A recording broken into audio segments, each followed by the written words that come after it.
Hello guys, welcome to my channel. This is the 29th tutorial in this course. In this tutorial we're going to talk about the for each loop in PHP. So the for each loop has been designed to work with arrays. So as an illustration, I'm going to work with an array and I'm going to call it ARR, and you can see that I've created on line number 7 in my script file, which is called foreach.php. Now on line number 6 I have the opening PHP tag, and on line number 13 I have the closing PHP tag. So the array variable ARR has numbers. So it has 1, 4, 9, 16, 25 and 36 as the 6 elements, and the for each loop allows us to iterate over the elements in this array and display values, or if you want to perform some operations on the elements of the array, then that's possible too. So in this particular example we're just going to display the elements of the array, and to do that we'll type in for each.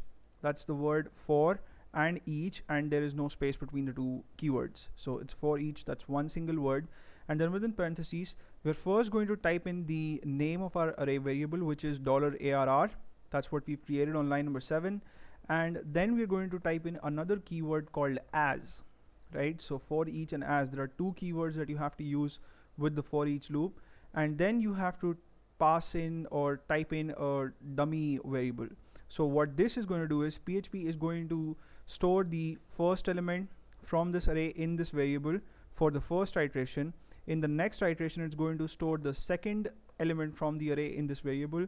In the third iteration it's going to store in the third variable, and so on and so forth till it reaches the end of the array, right? So you could call this a dummy variable or a placeholder or whatever you want to call, and this is something that could be called anything. Like at the moment I've named it num. You could call it var, or anything. Like it could be called myvar or variable. You can give it any name, but the significance of this is that in each iteration of the loop it will have a different array element.